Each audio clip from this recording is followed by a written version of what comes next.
In one of the most intense showdowns of the WNBA playoffs, Caitlin Clark and Dewanna Bonner found themselves in the center of a heated altercation that sparked not just controversy, but a firestorm of discussions across the league.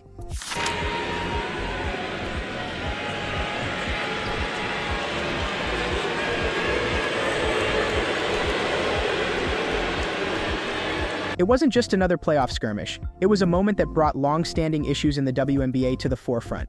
From player safety to jealousy and the evolving dynamics of women's basketball, this incident is bigger than just one game. But how did things escalate so quickly?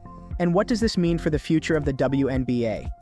It all began during a critical playoff match between the Indiana Fever and the Connecticut Sun. Just minutes into the game, Caitlin Clark, the WNBA's latest breakout star, was attempting one of her signature deep three-pointers. Dewanna Bonner, the seasoned veteran, aggressively contested the shot, colliding with Clark in midair. Clark, who's been no stranger to hard fouls this season, immediately hit the floor. But what made this moment stand out wasn't just the physicality, it was the complete absence of a foul call. Clark, frustrated and visibly shaken, rushed to plead her case to the referees. No whistle, no acknowledgement of what appeared to be a clear foul. And then, just as the dust seemed to settle, Bonner and Clark squared off. Words were exchanged, tempers flared, and suddenly, this wasn't just about basketball, it was personal.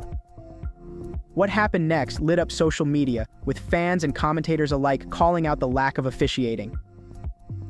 "That's literally impeding the landing zone," one fan tweeted, while others expressed disbelief that Clark was allowed to be hit so hard with no repercussions. Was it just tough defense, or was this a blatant disregard for player safety? For some, this moment symbolized more than just poor officiating. It represented a larger issue within the league. How far is too far when it comes to physicality in the WNBA? Are the league's stars being given the protection they deserve, or are they being subjected to unfair treatment in the name of competitiveness? Here's where things get interesting. Despite the intensity of the moment, Clark didn't lose her cool. Instead of lashing out or letting the situation affect her game, she took a deep breath and got back to work. This wasn't just a testament to her skill, it was proof of her mental toughness, something that has defined her rookie season. Yeah, obviously tough one, especially because we've climbed all the way back in and definitely had our opportunities late, and then a few different miscues, and it's back to a two-possession game, and we couldn't quite get over the hump there. So, like AB said, it's a good little taste of what's possible for this organization and for this franchise, and there's a lot for us to hold our heads high about. This team won 5 games 2 years ago, so. We're a young group, a pretty inexperienced group, but we came together and had a lot of fun playing with one another, and that's sometimes the worst part of it is you feel like you're really playing your best basketball and then it has to end. But like I said, proud of this group, stayed resilient all year and had a lot of fun together. In a high-stakes environment like the WNBA playoffs, where every move is scrutinized, Clark's ability to maintain her composure is nothing short of remarkable. She didn't just walk away from Bonner's aggression, she rose above it, letting her game do the talking.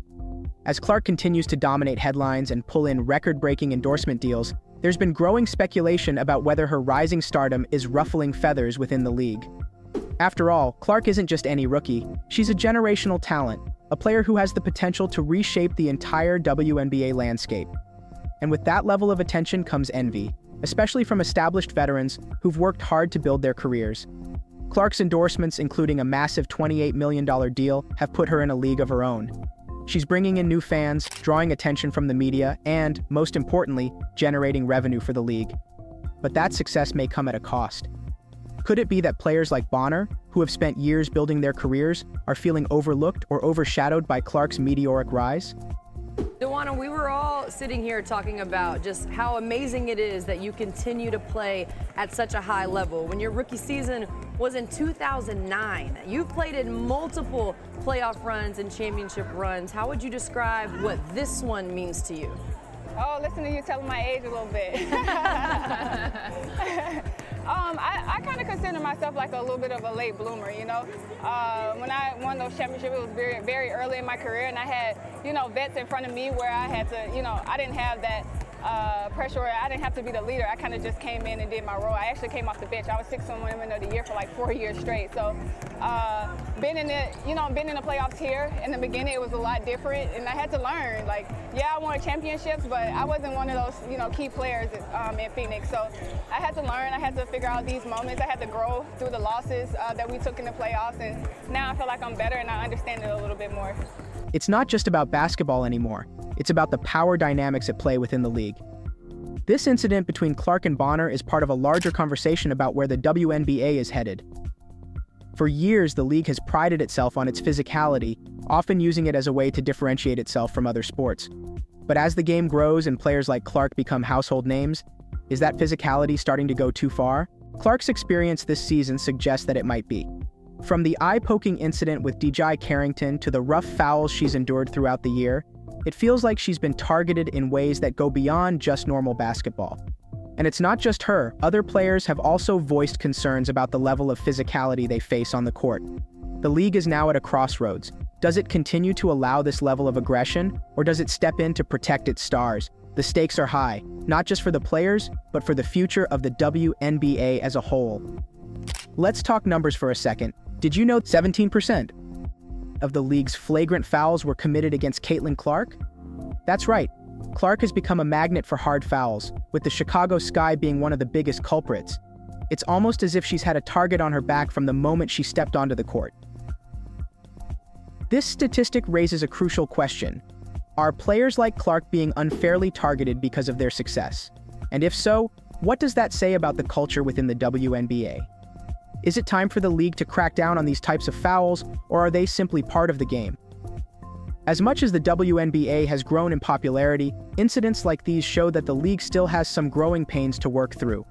On one hand, the physicality of the game adds an element of excitement and intensity that fans love.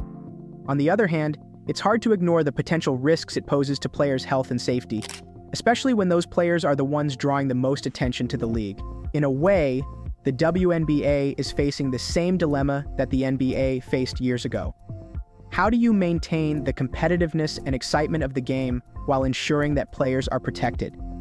The NBA addressed this by introducing stricter rules around fouls and player safety. But can the WNBA follow suit without losing its edge? Here's the thing. Despite all the drama, Caitlin Clark's rookie season has been nothing short of historic. She didn't just survive the physicality of the WNBA, she thrived in it. Clark became the first player in WNBA history to record 2 triple-doubles in a single season and was unanimously voted Rookie of the Year, receiving every single vote. That level of dominance, combined with her mental toughness, is why she's already being compared to legends of the game. Clark is more than just a great player, she's a transformative figure. Her presence in the league has not only elevated the game, but has also brought in a new wave of fans and attention.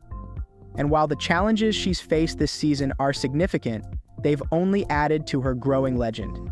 This isn't just about Caitlin Clark or Dewanna Bonner, it's about the future of women's basketball.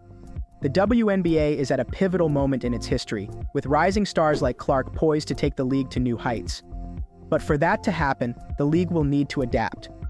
Stricter rules around player safety, better officiating, and a focus on protecting its stars are all necessary steps if the WNBA wants to continue growing. This incident, as controversial as it is, has sparked important conversations that the league can no longer afford to ignore. Player safety and the balance between physicality and skill are issues that need to be addressed head-on. And Caitlin Clark, whether she intended to or not, has become the face of that debate. So, what's next for Caitlin Clark and the WNBA? The answer is still unfolding, but one thing is certain. Clark isn't just another rookie, she's a game changer. How the league responds to this incident and the larger questions it raises will shape not just Clark's future, but the future of women's basketball as a whole. As Clark continues to rise, so too will the WNBA. But with that rise comes the responsibility to ensure that the game remains fair, competitive, and safe for all its players. Don't forget to hit that subscribe button to stay updated on Caitlin Clark's journey and all the latest WNBA news.